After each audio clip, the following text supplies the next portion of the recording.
안녕하세요. 사연에 빠지다의 DJ 민영입니다. 예상치 못한 곳에서 아는 사람을 만나게 될 때 우리는 세상 참 좁다라는 말을 하는데요. 오늘의 사연자님도 그런 상황에 놓이게 되셨다고 합니다. 어떤 일이 있었는지 끝까지 함께 해주시고요. 오늘 사연 시작해 볼게요.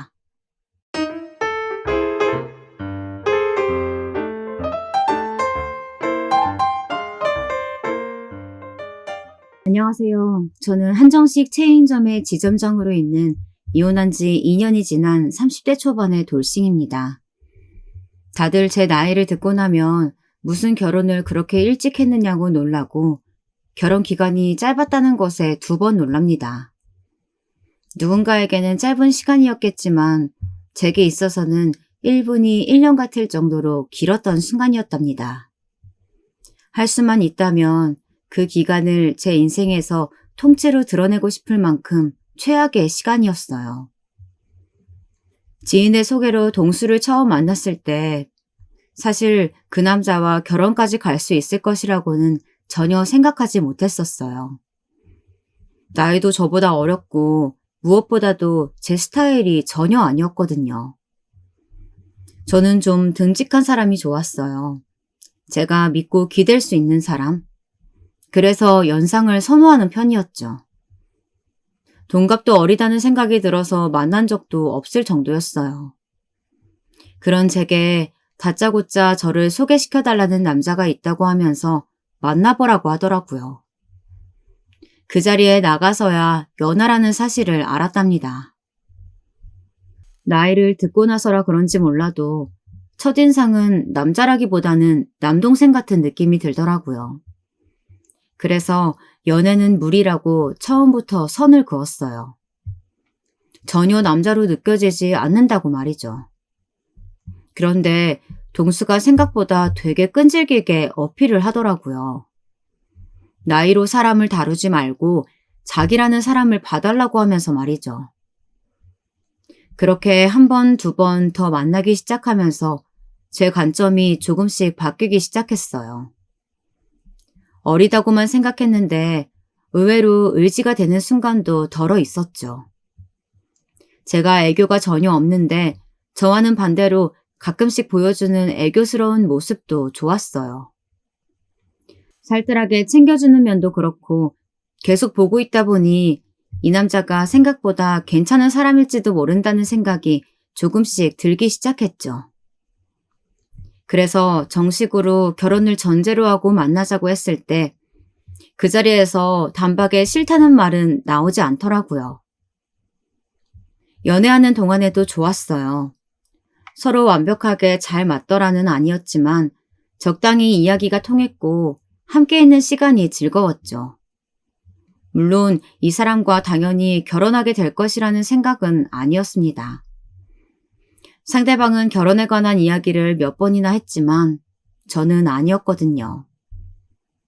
그랬던 제가 변한 것은 순전히 가족에 대해 이야기하는 순간마다 보여주는 그의 표정 때문이었습니다. 정말 소중하다는 듯이 이야기를 했거든요. 맛있는 음식점에 가면 꼭 다음에는 가족들과 와야겠다는 말을 하더라고요. 쇼핑하다가도 이건 동생에게 사주고 싶다거나 부모님께 커플 아이템으로 드리고 싶다고 하는 등 매번은 아니지만 한 번씩 이야기를 꺼내는 모습을 보면서 이 사람은 가정에 충실할 것 같다는 생각을 많이 했어요. 그래서 이 사람이라면 결혼을 해도 좋을 것 같다고 생각했답니다. 동수 부모님께 처음 인사를 드리던 날은 정말이지 살아오면서 이렇게 긴장을 할 일이 있을까 싶을 정도로 굳어 있었어요. 예비 시부모님을 뵙는 날이라고 생각하니 좋은 인상을 남기고 싶다는 마음이 컸거든요. 어려울 것이라고 생각했던 것에 비해 2분은 정말 좋은 분이셨어요.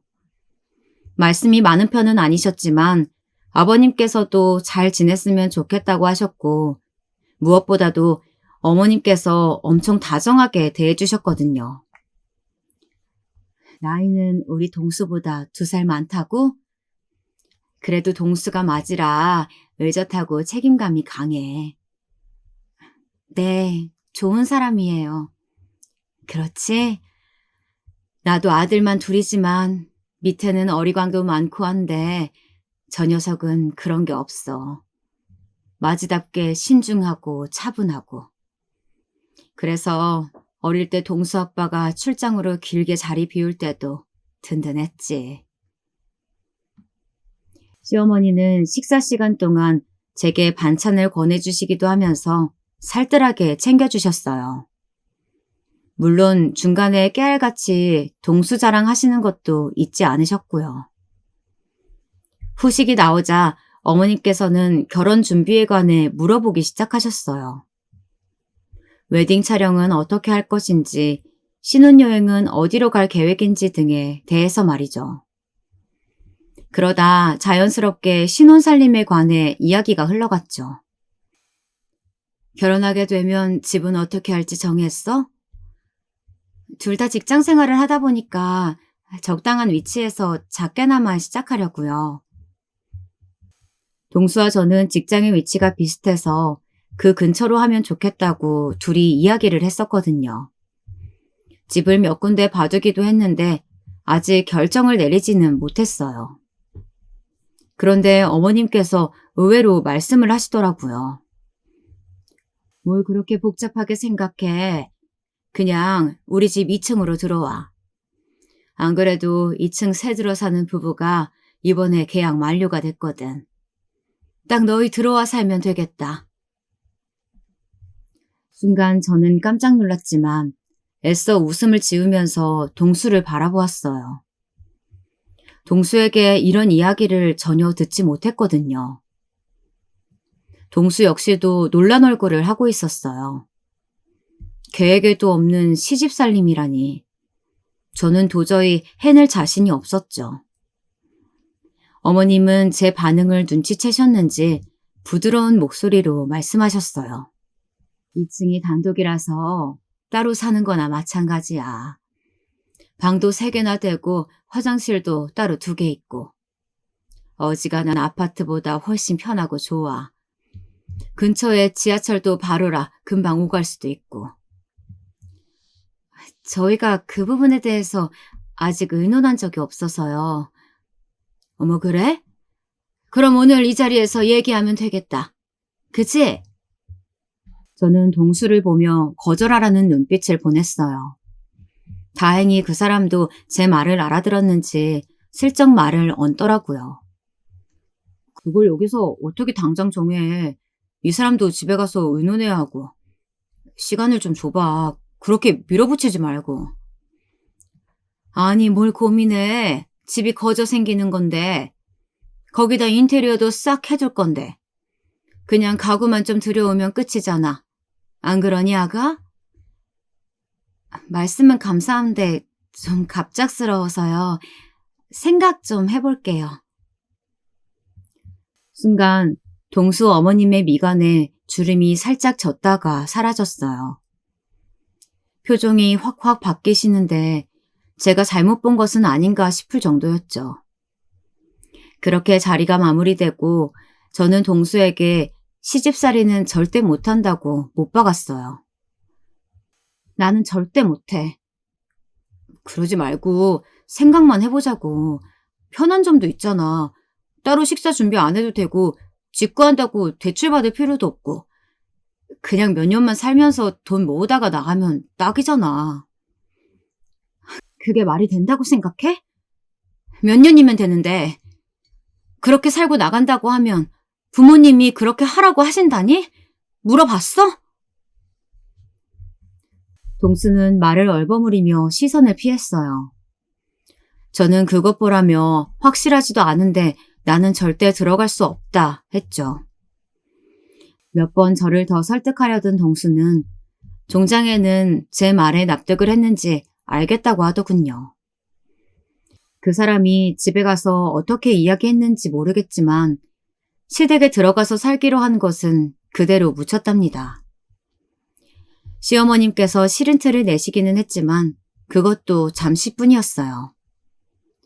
저는 그대로 이 일은 이렇게 마무리가 되었다고 생각했어요. 하지만 아니었죠. 결혼식이 끝나고 신혼여행을 다녀온 다음부터 저의 지옥은 시작되었어요. 신혼여행을 다녀와 처음 인사드리는 그 순간부터 시어머님은 사람이 확 바뀌었어요. 달라도 이렇게 다른가 싶을 정도였죠. 여행지에서 어머님께 드리기 위해 준비한 선물부터 마음에 들지 않으셨는지 쌩하게 반응하시더라고요. 어머님, 스카프 하나 샀어요. 이번 시즌에 나온 건데 어머니께 너무 잘 어울릴 것 같아서요. 고작 1,000조가리 하나 샀어? 그 멀리까지 가서? 저는 귀를 의심할 수밖에 없었죠. 어떻게 저런 말을 할 수 있을까 싶어 놀라서 제때 반응을 하지 못할 정도였습니다. 스카프 이거 얼마 한다고? 이걸 선물이라고 사오는 거야? 그리고 동수한테 못 들었니? 내가 언제부터 스카프 하고 다녔다고. 저는 요즘 계절에 잘 어울릴 것 같아서 샀는데 어머님께서 스카프 안 하시는지는 몰랐어요. 그럼 물어나 보던가. 입은 밥 먹을 때만 쓰라고 있는 거니? 저는 말씀이 너무 과한 것이 아닌가 싶어 한마디 하려고 하는데 그 남자가 급하게 제 팔을 잡아당기더라고요. 엄마는 무슨 말을... 우리 엄마한테 찰떡같이 잘 어울리겠다 싶어서 샀죠. 당연히 우리 엄마야 뭐든 잘 어울리지만. 내가 한 소리 했다고 곳에 와이프 편을 들어? 편은 무슨... 여기 편이 어딨어. 그냥 그렇다는 거죠. 동수는 사람 좋은 웃음을 지으며 어머님께 배고프단 말로 상황을 무마시켰어요. 저는 기분이 상했지만 그래도 중간에서 그 사람이 애쓴다는 생각에 빨리 이곳을 벗어나고 싶다는 생각뿐이었죠. 식사 시간이 끝나고 주방 정리를 하고 있는데 어머님께서 들어오셨어요. 새아가, 너 음식 할 줄 아는 거 있니? 자취생활이 길어서요. 기본적인 건 다 해요, 어머님. 누가 기본을 물었니? 동수 힘들게 나가서 일하는데 아침은 제대로 챙겨 먹여보내야 될 거 아니야. 안 그래도 그 부분은 동수랑 이야기했어요. 저도 출근 준비가 있고 해서 아침은 가볍게 먹자고요. 뭐? 가볍게? 설마 시리얼이나 뭔가 그런 부스러기 먹여 출근시킬 건 아니지? 시어머님은 눈에 쌍심지를 켜시고는 언성을 높이셨어요. 사실 자취하면서 아침을 시리얼로 먹는 경우가 많았는데 의외로 괜찮더라고요. 시리얼도 있고 누룽지도 있고요. 뭐? 누룽지? 고작 그렇게 먹여가지고 출근시키려고 여기 안 들어온다고 한 게냐? 저는 그제야 왜 시어머님이 저를 못 잡아먹어서 안달이 나셨는지 알겠더라고요. 들어와서 살라고 한 것을 거절한 것이 마음에 남으셨던 거였죠. 동수 말로는 이해해 주셨다고 하던데 아니었던 거예요.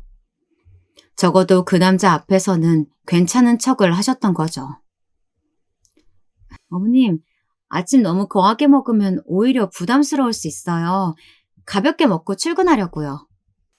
동수는 내가 지금까지 하루도 빠짐없이 아침에 국이랑 밥해서 먹였어. 건강식은 무슨... 요즘 간편 건강식 잘 나오기도 하고요.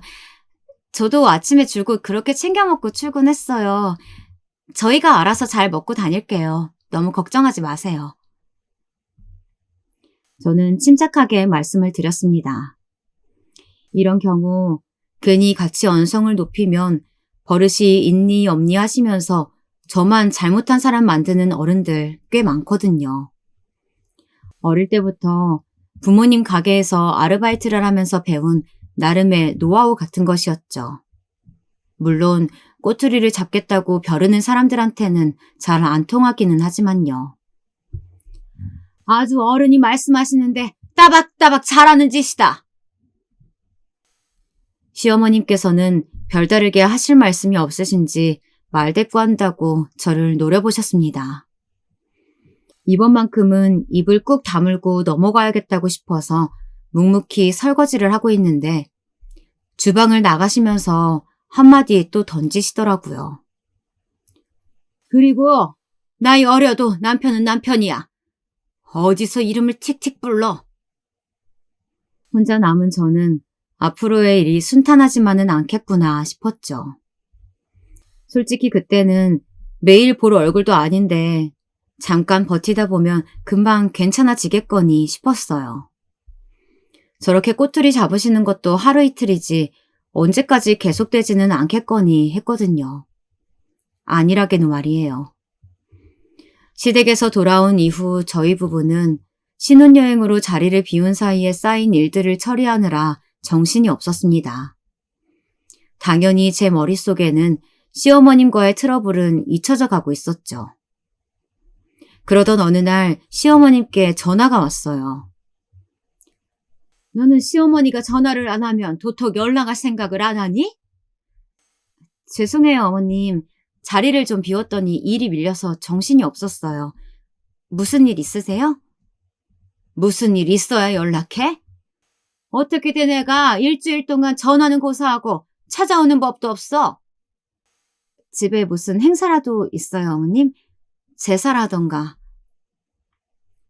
결혼 이전에 시댁에는 제사가 따로 없다는 이야기를 들은 적이 있다 보니 갑자기 찾으시는 것이 이해가 되지 않았어요. 왜? 행사 있으면 얼굴 비추고 아니면 입 싹 닫고 모른 척하고 살라고 그랬니? 어머님, 그런 의미 아닌 거 아시면서 왜 그렇게 말씀하세요? 저는 급하게 찾으시는 것 같아서요. 일 없다. 이번 주 주말에 아침에 일찍 건너오거라. 같이 예배 갔다가 집에서 식사나 하게. 저는 깜짝 놀라 무슨 예배를 말씀하시는 거냐고 물었어요. 어머니께서는 주일 예배도 모르냐고 핀잔이셨죠. 저는 어이가 없었어요. 제가 설마 예배가 뭔지 몰라서 물었겠어요? 시댁의 시아버님을 제외한 나머지 가족들은 기독교를 믿고 있다고 하기는 했지만 제가 그 자리에 꼭 동참해야 한다고는 전혀 생각하지 못했거든요. 저는 무교지만 불교에 가까운 무교라고나 할까요?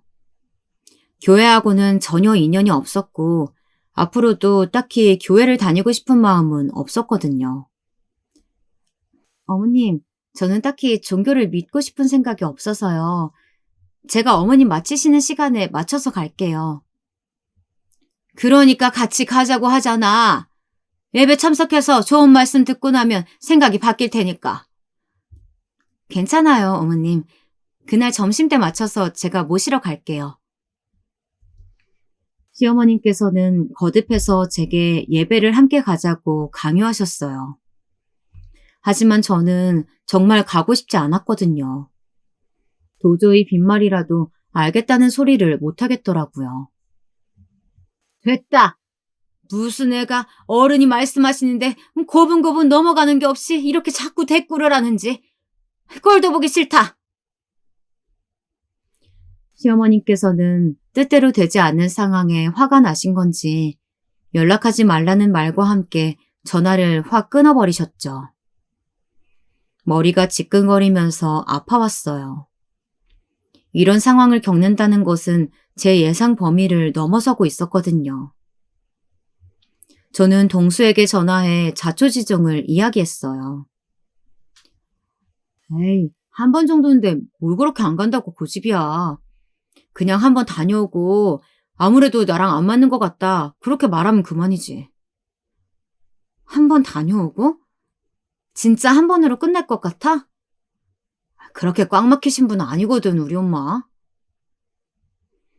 철석같이 시어머님을 믿고 있는 동수의 말에 저는 기가 찼습니다. 동수는 어떻게든 시어머님 마음을 돌려보라고 하고는 일이 바쁘다고 전화를 끊어버렸죠. 갑갑한 상황에 괜히 목이 타들어가는 느낌이었어요. 주말이 될 때까지 시어머님께서는 단단히 화가 나신 것인지 정말 전화를 받지 않으셨어요. 어떻게 해야 하나 고민을 하다가 주말에 점심시간에 맞춰 시어머님을 모시러 갔죠. 저를 보신 시어머님께서는 애써 웃으시면서 여기는 어떻게 왔냐고 하시더라고요. 아무래도 주변에 지인분이 많이 계시다 보니 제게 화를 못 내고 참으시는 눈치셨죠. 오늘 어머님과 교회 지인분들 식사 대접하고 싶어서요. 혹시 시간들 괜찮으세요? 어머, 세상에 이런 며느리가 어디 있어? 시어머님 일정 맞춰서는. 그러게, 우리까지 얻어먹어도 되는 거야? 물론이죠. 근처에 깔끔한 중화요리 전문점 있더라고요. 저는 줄곧 웃으면서 친구분과 시어머님을 모시고 식사를 했어요. 집까지 모셔다 드리고 시댁으로 가는데 시어머님께서 먼저 말을 꺼내셨죠. 너 아주 머리 쓴다. 내가 연락하지 말랬다고 이렇게 나와? 제가 무슨요. 그냥 어머님께서 교회 같이 가자고 한 거 거절한 게 마음에 좀 걸려서 찾아왔을 뿐이에요. 세아가, 너 그렇게 머리 굴려봤자 다 보이거든? 아주 야가 빠져서는. 우리 동수도 홀라당 벗겨먹을 인간이구나, 니가. 어머님, 저는 좋은 마음으로 왔는데 왜 그렇게 말씀하세요? 내가 틀린 말 했어? 저는 시어머님의 기분을 풀어드리기 위해 왔는데 오히려 확 마음이 상했죠. 시댁에 도착한 저는 바로 돌아가고 싶었지만 시어머님께서는 할 말이 있으니 들어오라고 하시더군요. 저는 굳은 얼굴로 들어갔어요. 언제 온 건지 동수도 와 있더라고요. 시어머님께서는 보자마자 활짝 웃으시면서 동수의 손을 잡고는 이리저리 확인을 하시더라고요. 아들, 왜 이렇게 말랐어? 아우, 일주일 사이에 이렇게 살이 다 빠졌네. 어머, 새아가가 밥 굶기니? 엄마, 무슨 말씀이세요? 굶기기는 완전 잘 먹고 있는데. 시어머님께서는 못마땅한 얼굴로 동수의 얼굴을 쓰다듬고는 금방 저녁 준비할 테니 먹고 가라고 하셨어요. 저는 급하게 가야 한다고 말하려고 했지만 눈치 없는 그 남자는 오랜만에 엄마가 해주는 밥 먹는다고 오히려 좋아하더라고요. 저는 그 남자를 노려봐주고는 주방으로 들어갔어요. 시어머님께서는 벌써 앞치마를 두르시고 바쁘게 움직이고 계셨죠. 멀뚱멀뚱 서 있지 말고 와서 재료라도 좀 씻어. 뭐 구경났다고 보고 있어. 저는 모든 말에 날이 서 있는 시어머님과는 더 이상 말을 섞어봤자 제게 좋을 것이 없다고 생각이 들었어요.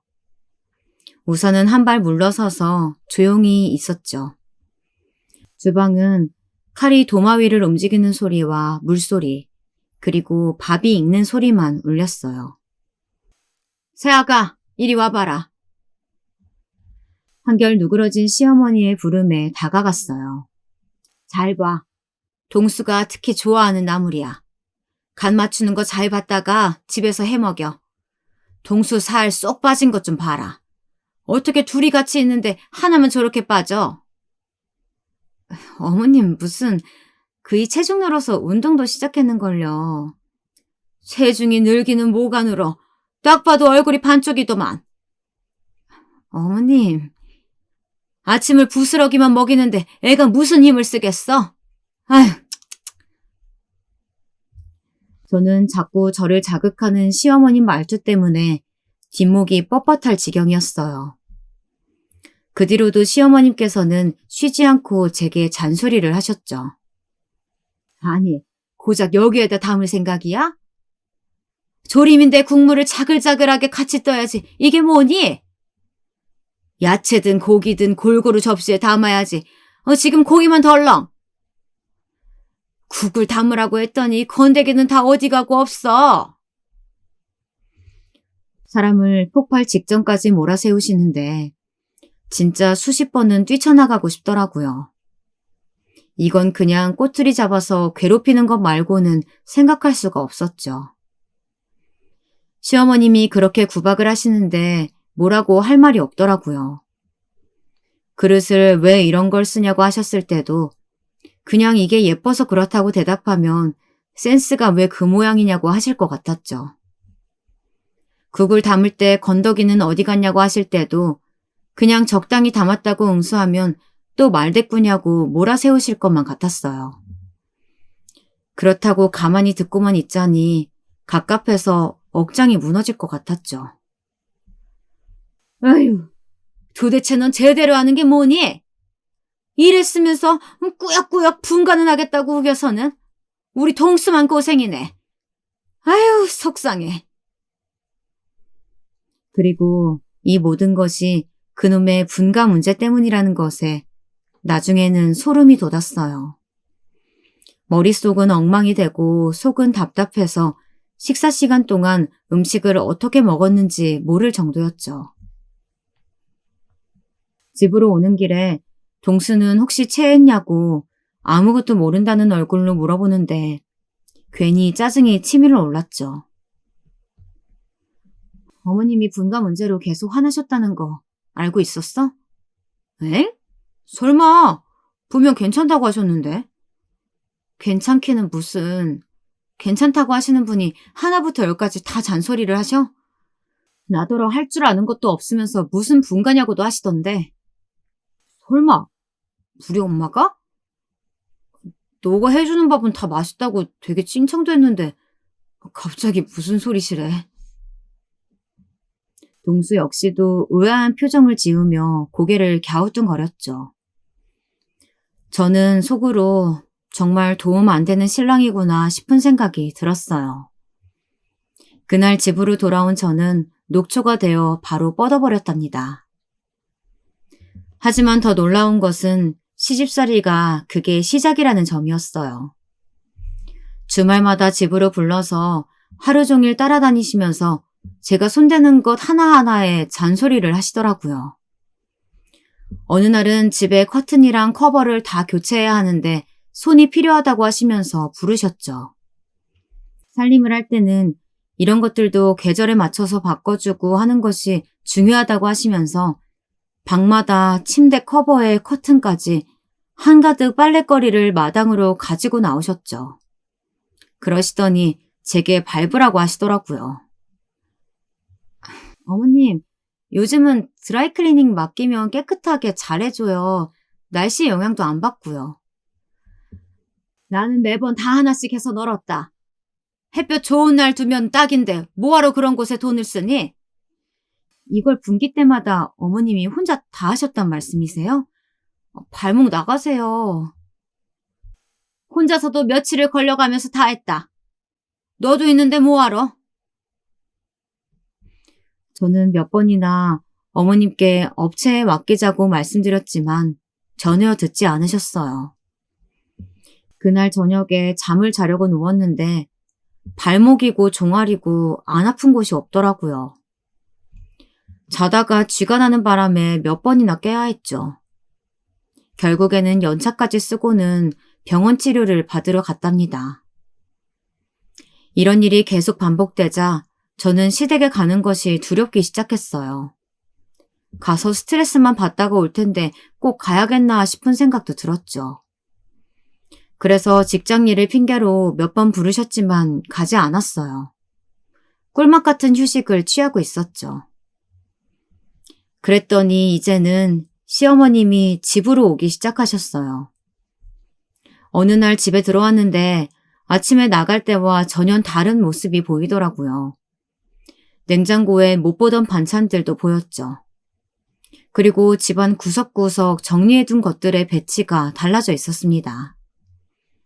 알고 보니 시어머님께서 반찬을 해가지고 오셨다는 말에 동수가 집 비밀번호를 알려준 것이었죠. 저는 너무 화가 났어요. 동수가 신발을 벗자마자 저는 왜 현관 비밀번호를 알려드렸냐고 물어봤어요. 아니, 반찬 가져다 주신다고 오셨는데 집에 아무도 없잖아. 엄마가 대책도 없이 그냥 오시기는 했지만 여기까지 오셨는데 그럼 어떡해.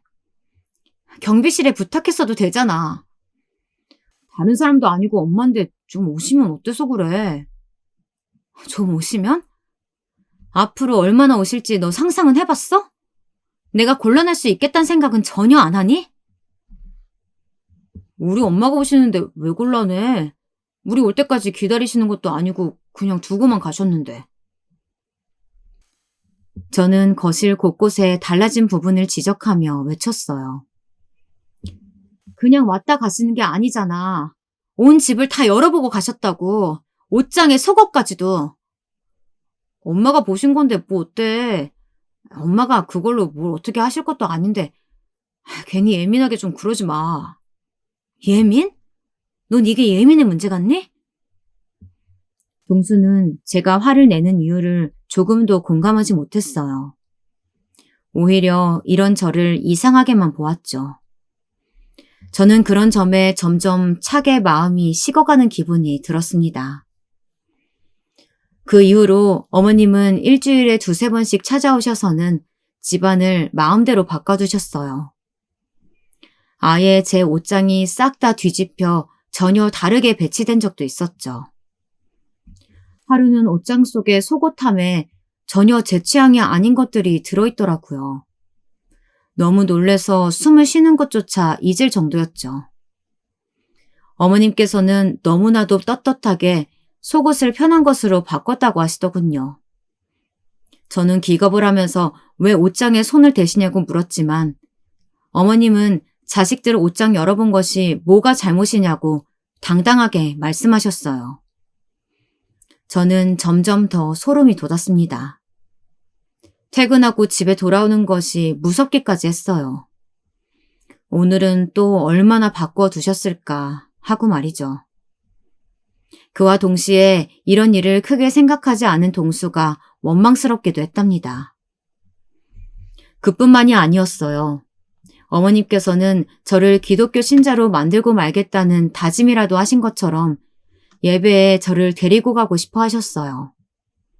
급기야는 새벽 예배에 가자고 하시면서 다짜고짜 집에 찾아오기도 하셨죠. 그날은 저 역시도 너무 짜증이 나더라고요. 어머님, 이제 그만 좀 해주세요. 교회 갈 생각 없다고요. 시끄럽다. 길게 말하지 말고 새아가 가서 준비하고 오너라. 시어머니께서 막무가내로 저를 데리고 가려고 하자 보다 못한 동수가 나섰습니다. 엄마, 좋은 말씀 나랑 듣자, 나랑. 내가 너무 듣고 싶네. 네가 나서길 왜 나서? 피곤한데 출근하기 전까지 잠이라도 더 자. 세아가 뭐하니? 준비 안 하고. 어머님, 정말 저 못 가요. 어제 야근한다고 늦게 들어와서 얼마 자지도 못하고 나가봐야 된다고요. 뭐? 야근? 그럼 우리 동수 저녁은 안 차렸단 말이야? 그리고 누가 너더러 돈 벌라고 했어? 네가 좋아서 하는 일이면서 뭐 그리 유세야? 회사 그따위 때려치우면 그만이지. 어머님, 그이도 저도 똑같은 직장인이에요. 왜 그렇게 말씀하세요? 매번 저를 무시하는 말씀을 하셨지만 그날따라 기분이 평소보다 더 상하더라고요. 아무래도 잠을 제대로 못 잔 탓도 있겠지만 그만큼 제 속에 쌓인 것들이 많기 때문이기도 했어요. 말이 나왔으니 그래. 동수보다 나이도 많으면서 빨리 애를 가질 생각은 안 하고. 뭐? 야근? 네가 지금 제정신이니? 애는 도대체 언제 나올 거야? 그건 저희가 의논해서 결정할 문제예요. 저희도 나름 자녀 계획은 다 세우고 있다고요. 계획? 어디 애가 계획대로 생기는 거니? 꿈도 크다. 이거 혹시 몸에 문제라도 있는 거 아니야? 뒤통수를 세게 맞은 기분이 들었어요. 방금까지는 피곤함에 쓰러질 것 같았는데 정신이 번쩍 들었죠. 뭐라고요? 문제요? 어머님, 지금 그게 며느리한테 하신 말씀이세요? 너 솔직히 말해. 속이고 결혼했지? 결혼한 지가 언젠데 아직 소식도 없다는 것이 이상하다 싶었다. 진짜 사람이 기가 차면 말이 안 나온다는 것이 이런 거구나 싶었죠. 억지도 이런 억지가 어디 있나 할 정도였어요. 어머니, 생각을 좀 하고 말씀하세요. 도대체 그게 무슨 소리세요? 엄마, 무슨 말을 그렇게 해. 우리 아이 천천히 갖기로 했어. 애 키우는데 돈이 한두 푼 드는 것도 아니고 우리도 다 생각이.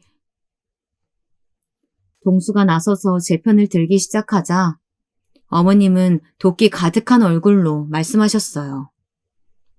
우리 생각? 새아가 생각이겠지. 착해 빠져서는 지 와이프가 하자고 하는 대로만 하고. 어이구, 내가 너를 그렇게 키웠니? 시어머니는 마치 제가 얌전한 동수를 꿰어낸 사람처럼 이야기하시는데 이제는 화도 나지 않더라고요. 정말 결단을 내려야 할지도 모르겠구나 싶은 마음뿐이었죠. 아니 엄마, 진짜 우리가 의논해서. 됐어. 더 이상은 말하지 마.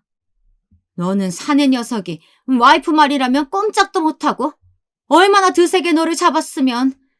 아휴, 내가 그래서 나이 많은 며느리 들이는 거 싫었는데.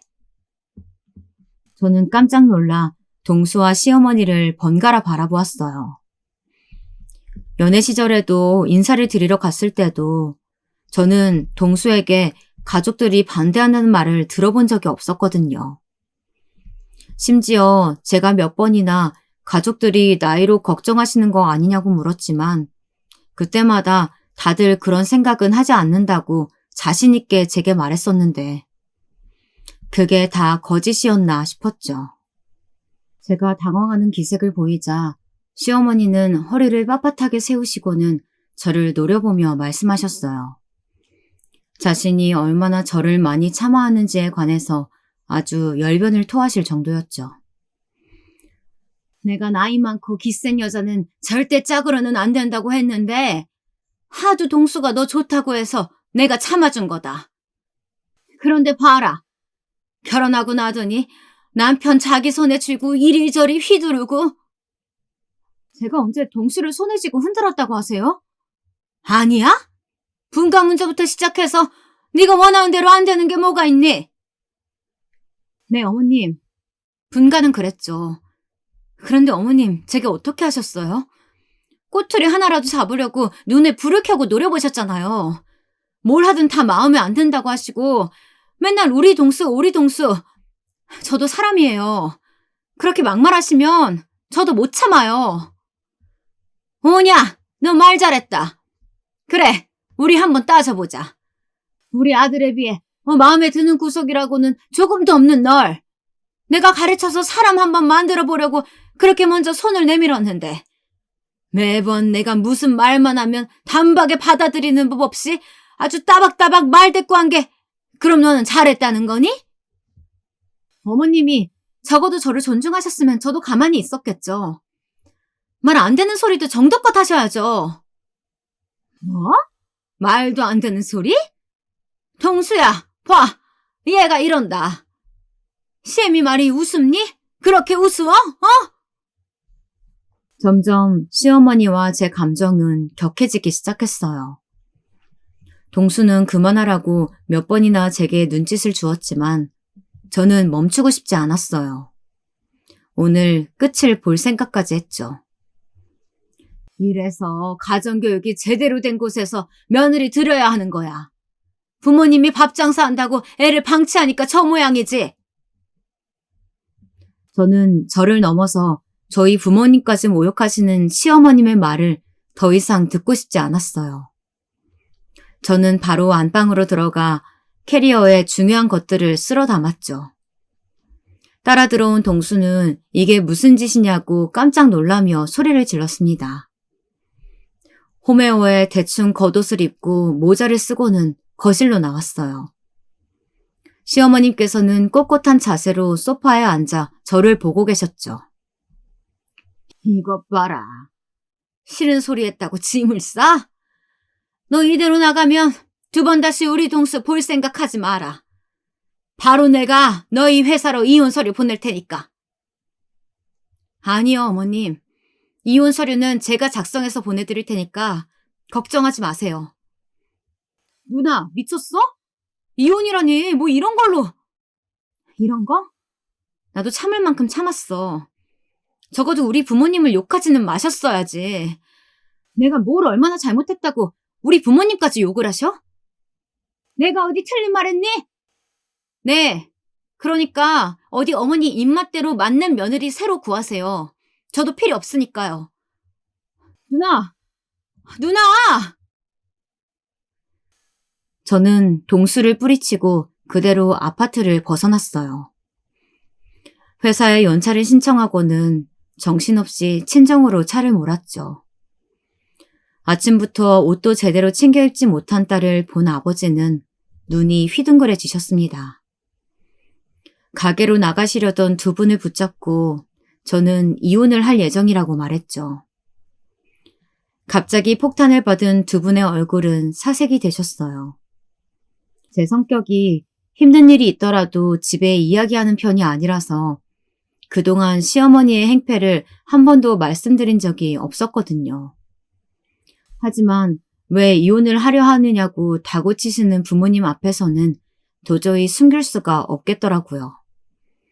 그래서 분가 문제가 처음 나왔을 때부터 시작해서 그날 새벽에 있던 일까지 모두 말씀드렸어요. 어머니는 입을 떡하고 벌리시고는 아무 말 하지 않으셨어요. 충격에 할 말을 잃으신 것처럼 보였죠. 아버지께서는 벌떡 일어나시더니 제게 시댁으로 앞장서라고 하셨어요. 자기네 아들이 소중하면 우리 딸도 귀한 걸 알아야지. 어디서 그런 말을. 아버지, 참으세요. 이혼하면 다시는 안 볼 사람들이에요. 아니, 억울하게 이대로 이혼을 한다고? 내가 그놈의 집구석을 가만 둘 것 같냐? 저도 그냥 두고 보고 싶지는 않지만 뚜렷하게 할 수 있는 것도 없잖아요. 괜히 가서 언성 높이셨다가 그쪽에서 험하게 나오면 어떡해 해요. 내가 화가 나서 그런다, 화가 나서. 우리 딸이 얼마나 똑부러지고 야무진데. 어디서 그런 말을 들을 애가 아닌데. 내가 그래. 아버지는 답답한 마음에 가슴을 몇 번이고 내리치셨어요. 저 역시도 너무 속상했지만 복수라고 할 수 있는 것들이 없더라고요.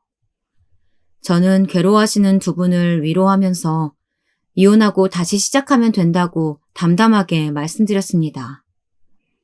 두 분의 모습을 보니 오히려 제가 더 차분해지더라고요. 동수는 절대 헤어질 수 없다고 몇 번이나 연락이 왔지만 시어머님은 아니셨죠. 도대체 언제까지 질질 끌 생각이냐? 왜? 나가보니 우리 동수가 아깝디? 그래서 바짓가랑이라도 붙잡고 싶어? 설마요. 제가 뭐가 부족해서요. 동수가 차일피일 미루는 거니까 저한테 이렇게 전화하지 마시고 아드님한테 말씀하세요.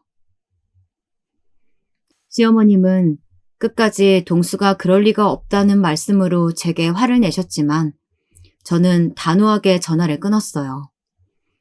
그리고 얼마 후 저희는 서류를 깔끔하게 정리하고 남남이 되었죠. 그것이 2년 전의 일입니다. 그동안 저는 제가 결혼했었다는 사실도 깔끔하게 잊고 새롭게 출발을 했어요. 다니던 직장을 그만두고 정식으로 부모님 식당의 일을 배우기 시작했죠. 사실 집에서는 제가 취직하는 대신 가게에서 일을 배우기를 바라셨거든요. 그래서 아르바이트도 식당에서 하도록 하셨고요. 다시 식당 일을 한다는 것이 쉬운 결정은 아니었어요. 하지만 부모님의 말씀처럼 환경을 바꾸는 것도 도움이 되겠다는 생각이 들었거든요. 2년 사이에 저는 이제 몇 개의 체인점의 지점장을 맡을 수 있을 만큼 변했죠. 그날은 명동에서 가게 일을 보는 중이었어요. 한식점 체인 중에서도 이곳은 상견례 자리로 많은 분들이 찾아주시는 곳이었죠. 다녀가신 후기에도 호평이라 늘 예약이 가득했답니다. 저는 예약자 명단에서 낯익은 이름을 발견할 수 있었어요. 바로 동수의 남동생이었죠. 당시 해외지사에서 일을 하고 있어서 겨우 얼굴 몇 번 본 것이 전부였던 도련님이었지만 이름을 보는 순간 바로 생각났어요. 저는 아닐 거라고 생각했습니다. 설마 제정신이라면 이곳에서 상견례를 할 리가 없었죠. 시간이 다가오자 괜히 긴장이 되었어요. 제 인생에서 가장 최악의 순간을 다시 만나면 어떻게 하나. 잊었다고 생각했는데 아니었나 보더라고요. 시간이 되고 저는 홀을 둘러보다가 소스라치게 놀랐어요. 멀리서 들어오는 모습이었지만 동순의 가족이더군요. 특히 시간이 흘렀지만 전혀 변한 것 없어 보이는 동수 어머님이 눈에 들어왔죠. 제 예상이 맞더라고요. 도련님의 상견례 자리였던 것이에요. 저는 어떻게 여기를 올 생각을 하실 수 있나 어처구니가 없었어요. 그리고 이내 아마도 이 가게가 부모님들이 운영하는 곳이라는 사실을 전혀 인지하지 않고 있을 수도 있겠다는 생각이 들었죠. 저는 상견례가 이루어지는 방을 예의주시했어요. 저 방 분위기는 어떻던가요? 지점장님. 상견례 자리가 뭐 다 비슷하죠. 화기애애한 것 같습니다만, 왜요? 아니에요. 식사 어디까지 나갔어요? 이제 전체 나갔습니다. 알겠어요. 디저트는 제가 들고 들어갈게요. 직원들은 굳이 제가 들고 들어갈 필요가 있겠느냐고 물었지만 저는 잘 아는 분들이라고 인사라도 하는 것이 예의일 것 같다고 했어요. 사무실에서 기다리는데 시간이 정말 느리게 가는 기분이었죠. 1분 1초가 갈수록 제 심장은 빠른 속도로 뛰기 시작했어요. 저는 후식 나가는 시간에 맞춰 들어가서 모든 것을 폭로할 생각이었습니다.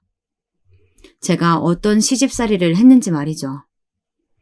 예비 부부를 생각하니 괜히 마음이 약해지기도 했지만 절대 저 같은 피해자를 만들고 싶지 않았어요. 얼마 뒤 사무실 노크 소리와 함께 후식이 나갈 시간이라고 했죠. 저는 직원의 도움을 받아 방 앞에 섰어요. 다리가 후들거리는 것이 느껴졌지만 크게 심호흡을 했죠. 저는 직원들에게 안에서 무슨 일이 일어나더라도 모른 척하라고 말했습니다. 먹음직스러운 후식을 바라보며 마음을 다잡는데 문이 열리더군요. 저는 조용히 안으로 들어가 후식을 손님들 앞에 하나씩 내려놓았습니다. 저를 먼저 발견한 것은 도련님이었습니다. 그의 외침에 동순의 가족들 시선이 제게로 향했죠. 잔뜩 커진 눈으로 저를 바라보는 시선이 느껴졌어요. 괜히 손에 땀이 나더군요. 저는 활짝 웃으며 말했습니다. 이런 자리에서 뵙다니 세상 정말 좁아요. 그쵸? 네가 어떻게... 시어머니는 저를 보자마자 표정 관리도 못하시고는 손가락질을 하셨죠. 아까도 생각했지만 정말 달라지신 것은 하나도 없더군요. 저는 흥분한 시어머니의 모습과 대조적으로 차분한 목소리로 후식을 내려두었습니다. 2년 만이네요, 어머님. 잘 지내신 것 같네요. 이렇게 며느리도 보시고 말이죠. 닥쳐. 당장 꺼지지 못해? 시어머니는 작은 목소리로 말씀하시면서 저를 노려보았습니다. 솔직히 들어오기 전에는 긴장되고 무서웠던 기분이 막상 시어머니를 마주하니 생각했던 것에 비하면 아무것도 아니더라고요. 그간 제 마음속에 남아있던 두려움이 깔끔하게 사라지는 기분이었어요. 여기는 저희 가게예요, 어머님. 말씀 조심히 하셔야죠. 여기 보는 눈도 많은데요. 시어머님은 온몸을 부들부들 떠시면서 아무 말도 못하시더라고요. 사돈어른 앞이라고 나름 조심하려는 듯 보였죠. 하지만 저는 여기서 그만둘 생각은 아니었습니다. 저를 보고 넋을 놓은 사람처럼 앉아 계시는 시아버지 앞을 지나 저는 사돈 되실 분들 앞에서 후식을 두고는 아가씨 옆으로 갔어요. 도련님과 결혼하실 분이신가 보죠? 도련님이요? 아가씨는 저를 보며 의아한 표정을 지었어요.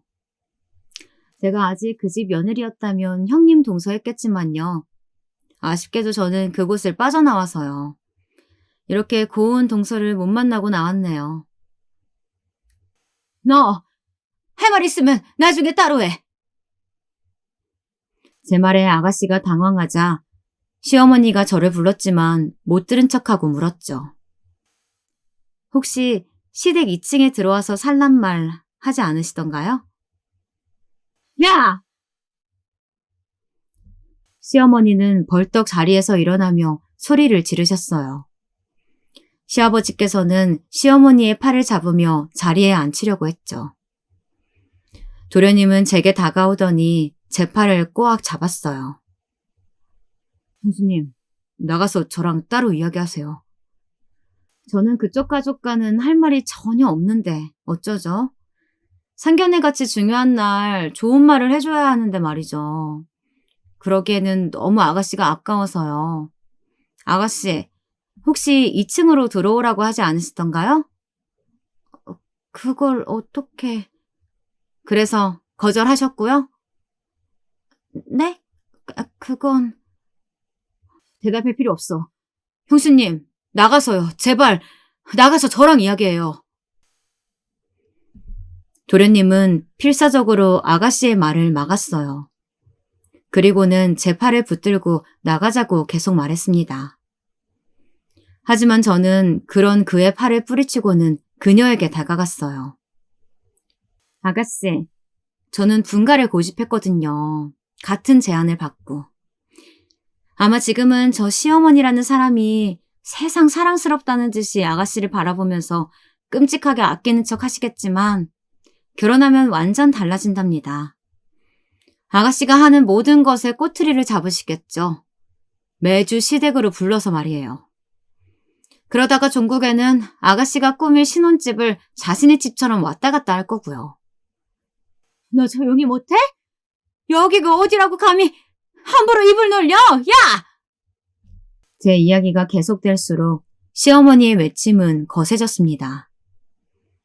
도련님은 모든 것을 포기한 사람처럼 제 팔목을 잡고 있던 손에 힘이 하나도 없더군요. 시아버지는 사돈어른의 눈치를 보면서 제게 달려드는 시어머니를 진정시키려 애쓰고 계셨죠. 저는 멈추지 않았어요.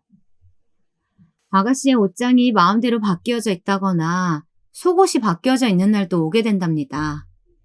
그리고 시간이 어떻게 되었든 들이닥쳐서는 아가씨를 자신이 다니는 교회에 가자고 하기도 하죠. 아가씨, 이런 모든 거 감당할 자신 있나요? 저의 폭로가 계속되자 사돈어른 자리에 앉아있던 두 분의 얼굴은 시시각각으로 달라졌어요. 그리고 마지막에는 온 얼굴이 붉게 물드시더니 벌떡 일어나셨죠. 제 말을 듣고 있던 아가씨도 마찬가지였고요. 갑시다. 사돈, 설마 이 말 믿으시는 건 아니시겠죠? 제정신이 아니라서 쫓겨나가듯이 나가네요. 어떻게 이 말을 믿고 그냥 가세요? 제가 쫓겨났던가요? 저는 제 발로 그 지옥 같은 곳에서 나온 사람이에요. 정신이 이상하다니 그건 어머님 이야기겠죠. 며느리한테 그렇게 하시는 분이 정상일 리 없잖아요? 너 닥치지 못해? 도대체 우리한테 무슨 억하심정이 있어서 그런 거짓말을 하는 거야? 사돈어른들은 나가다 말고 자리에 멈춰서는 혼란스러운 얼굴을 하고 저를 바라보셨죠. 거짓말이요? 제가 진짜 거짓말을 한다고요? 그럼 어디 하나씩 따져볼까요? 누구 말이 맞는지?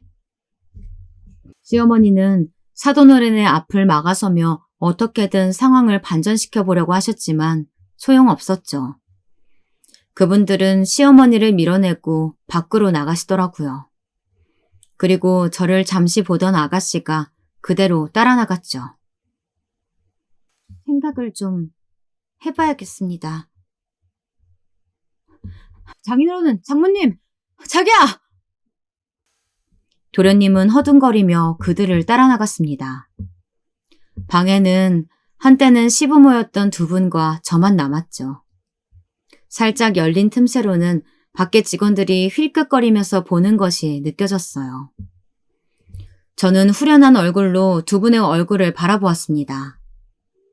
시어머니는 그렇게 소리를 지르셨으면서도 전혀 지쳐 보이는 얼굴이 아니었어요. 이렇게 다시 만나 뵙게 될 줄은 몰랐네요. 다 끝난 인연 아니냐. 이렇게까지.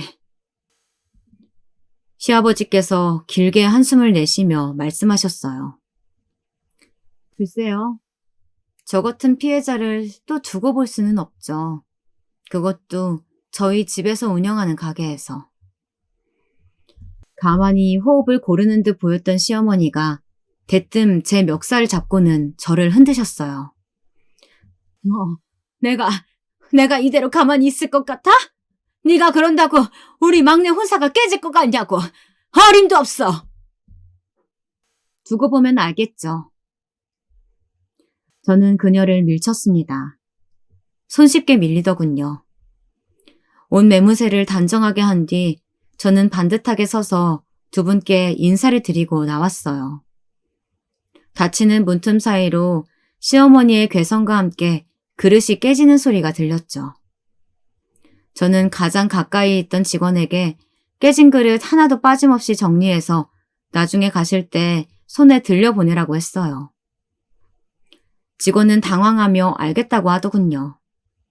카운터로 가 깨진 식기 비용도 꼭 청구하라고 일러두고는 사무실로 가려는데 터덜거리는 걸음으로 도련님이 들어오고 있었죠.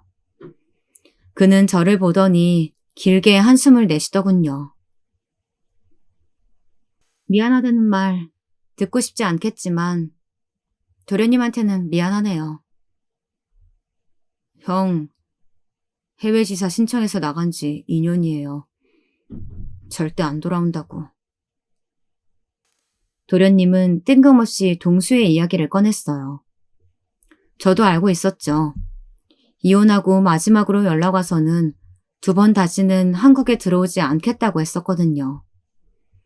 저는 모른 척하고 등을 돌렸습니다. 동수님 힘드셨단 이야기 들었어요. 그래서 저는 결혼하면 아예 한국 뜰 생각이었어요.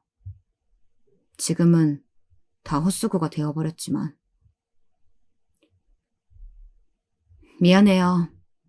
하지만 그 아가씨, 저와 같은 피해를 당하게 둘 수는 없었어요. 그렇겠죠. 네, 알고 있어요. 네. 저는 도련님을 남겨두고 제 사무실로 들어갔습니다. 문을 닫고 저는 바닥에 주저앉아야만 했어요. 긴장이 풀려서 그런지 몸에 힘이 들어가지 않았죠. 곧 그 사람들이 가게에서 나갔다고 하더니 저희 부모님께서 오셨어요. 직원 중 한 사람이 부모님께 연락을 취했던 모양이더라고요. 어머니는 오시자마자 그 사람들 어디 갔냐고 찾으셨어요. 특히 어머니는 금방이라도 달려가서 머리채를 잡을 기세였죠. 여기가 어디라고 와서 상견례를 할 생각을 하느냐고 말이죠. 저는 제가 방금 한 일에 대해서 자세하게 말씀드렸어요. 두 분은 잘했다고 제 등을 토닥여주기만 했죠. 나름의 복수를 하고 나서 그런지 속 시원하면서도 한동안은 시집살이 하던 악몽을 꾸기도 했어요. 일주일 정도의 시간이 흘렀나 그 자리에 있었던 아가씨가 저를 따로 찾아왔더라고요. 그날은 정말 미안했어요. 많이 놀랐죠? 놀라지 않았다면 거짓말이겠죠. 갑자기 들어오셔서 폭탄을 던지셨으니까요. 정말 미안해요, 그 부분은. 부모님께도 제가 많이 죄송하다고 전해주세요. 아니에요. 그날 그렇게 말씀해 주셔서 부모님은 다행이라고 하세요. 결혼 이야기 더 나오기 전에 정리할 수 있다고 하시면서요. 아가씨는 한참을 망설이더니 제가 그날 한 이야기가 정말 사실이냐고 물었어요. 저는 그날 다 하지 못했던 이야기까지 숨김없이 다 했죠. 아가씨는 들었던 이야기임에도 놀랍다는 표정을 숨기지 못했습니다. 그리고는 마지막에는 안타깝다는 표정을 지으며 저를 바라보았어요. 그런 일을 어떻게 참으셨어요?